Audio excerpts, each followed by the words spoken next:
안녕하세요. 미국 아재입니다. 주일에 목사님들이 설교하실 때 그 주제가 신약 부분에 있을 때는 그래도 목사님들의 말씀 듣기가 수월한데 구약 부분으로 간다면 좀 머릿속에 혼동이 되고 어려운 경우가 많이 있습니다. 왜 그러냐 하면 많은 분들이 교회 생활을 오래 하시면서도 구약 부분을 잘 읽지 않거나 구약 부분에 대한 이해가 적기 때문입니다. 하지만 성경은 구약과 신약으로 나누어져 있고, 신약은 주로 예수님께서 오셔서 예수님께서 직접 말씀하신 부분들과 바울이라고 하는 사도가 각 교회에 서신을 보낸 것을 모은 서신서로 주로 이루어졌습니다. 하지만 구약은 이스라엘 역사라고 해서 굳이 안 봐도 된다고 생각하는 분들이 있는 것 같습니다. 하지만 구약이야말로 하나님이 누구이신지 정말 알아가는데 가장 중요한 성경의 한 부분이고, 또 구약을 소화함으로써 구약에 예시되어 있는 예수님의 예언들을 우리가 보면서 신약을 더 이해할 수 있는 것입니다. 그래서 오늘은 구약에 한번 도전하기 위해서 구약의 전체적인 스토리를 간략하게 한번 이야기해 보겠습니다. 물론 아시는 분들도 많이 있지만 복습하신다 생각하시고, 또 혹 구약을 아직 접하지 않은 분들은 구약이 대략 이런 내용들이구나 하는 것을 한번 들어보시면서 구약에 도전하시기 바랍니다. 구약에 가장 처음에 나오는 것이 창세기인데, 저는 구약에서 가장 어렵고 또 가장 쉬운 것이 창세기 1, 2, 3장이라고 생각합니다. 가장 어렵다는 뜻은 창세기 1, 2, 3장은 하나님께서 어떻게 이 세상을 창조하셨는가에 대한 부분이기 때문에 많은 분들이 그냥 믿음으로 믿으라고 합니다. 왜냐하면 그만큼 믿기 힘든 이야기들이 쓰여져 있기 때문입니다. 저에게도 오랜 기간 창세기 1, 2, 3장이 믿기 힘든 부분으로 남아 있었습니다.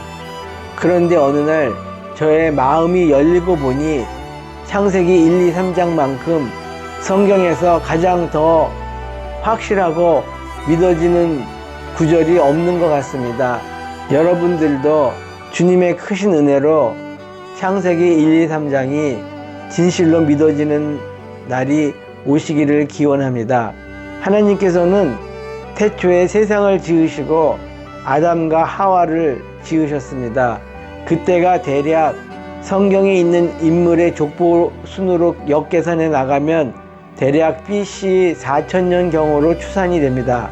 아담과 하와 이후에 그들이 범죄한 뒤 에덴 동산으로부터 쫓겨나옴으로써 인류의 시작이 되었습니다. 그리고 다음으로 크게 일어나는 사건 중에 하나가 노아의 방주 사건입니다. 세상에 퍼졌던 인간들이 너무나 죄로 인하여 더 이상 그것을 방치할 수 없던 하나님께서는 홍수로서 그들을 심판합니다. 그때를 대략 BC 3000년경으로 계산하고 있습니다. 그 다음에 일어나는 일 중에 하나가 바벨탑 사건이고, 그 뒤에 BC 2000년경에 아브라함을 하나님께서 부르심으로 인해서 인류의 구원의 역사가 시작되는 것입니다. 하나님께서 아브라함을 부르시고 하나님께서 지정하시는 곳으로 그를 이사시킨 뒤에 그곳에서 그들의 자손을 번성하게 하십니다. 그것이 이스라엘 민족의 시작입니다.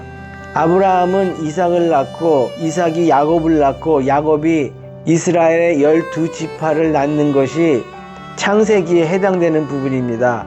그리고 야곱의 마지막 아들이었던 요셉이 애굽, 이집트로 건너가면서 그때부터 약 400년간의 이집트 생활이 시작됩니다.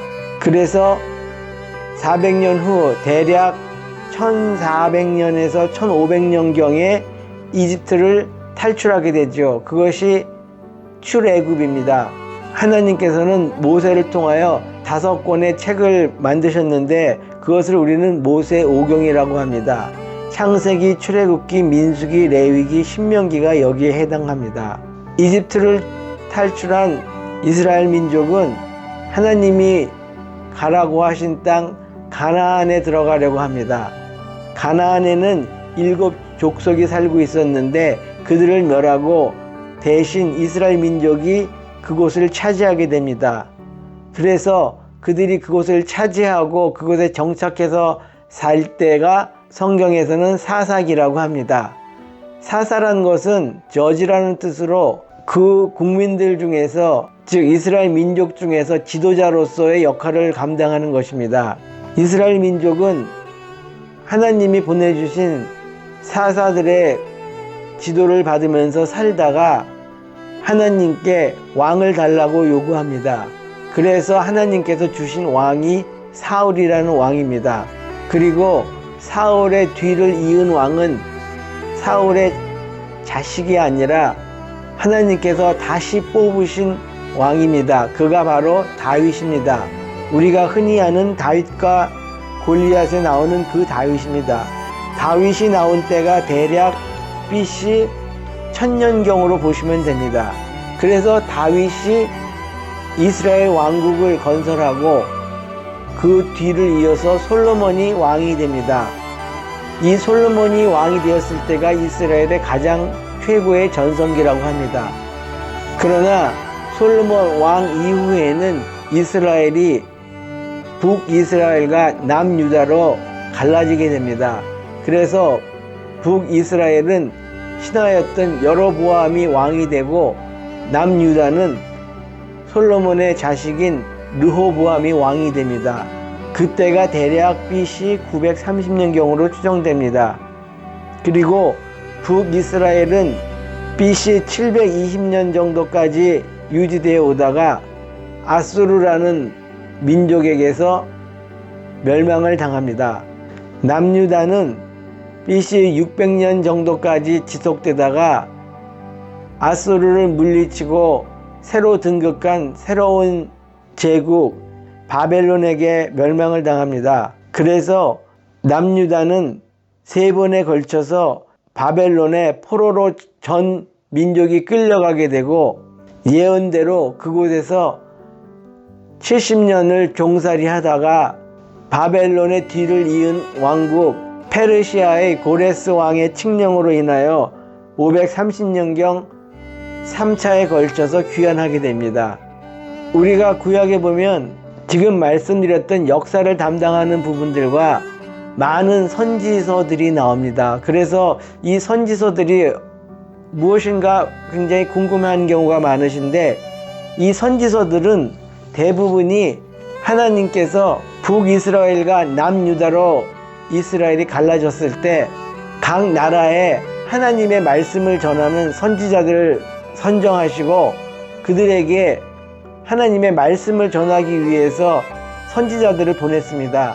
대략 북이스라엘에서 활동했던 선지자들은 엘리야, 엘리샤, 아모스, 요나, 호세아 등이고요.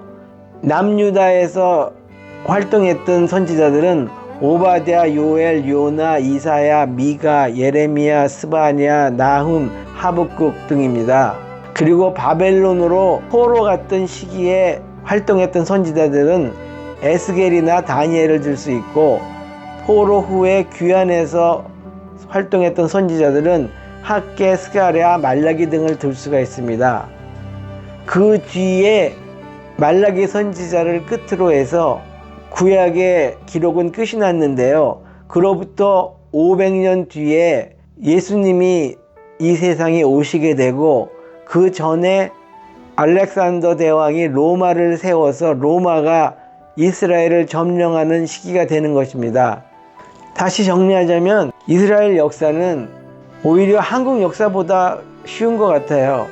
아담과 하와가 태어나고 그 뒤 2000년경 아브라함을 하나님이 선택하셔서 세상을 구원하시려고 계획하셨고, 아브라함의 자손들이 내려오면서 이집트로 갔다가 다시 돌아와서 가나안에 정착하게 되고, 가나안에서 살면서 사사기를 거쳐 하나님의 지시를 받고 살다가 그들이 원해서 왕을 하나님이 주시게 되고, 첫 번째 왕이 사울이었고 두 번째 왕이 다윗이었습니다.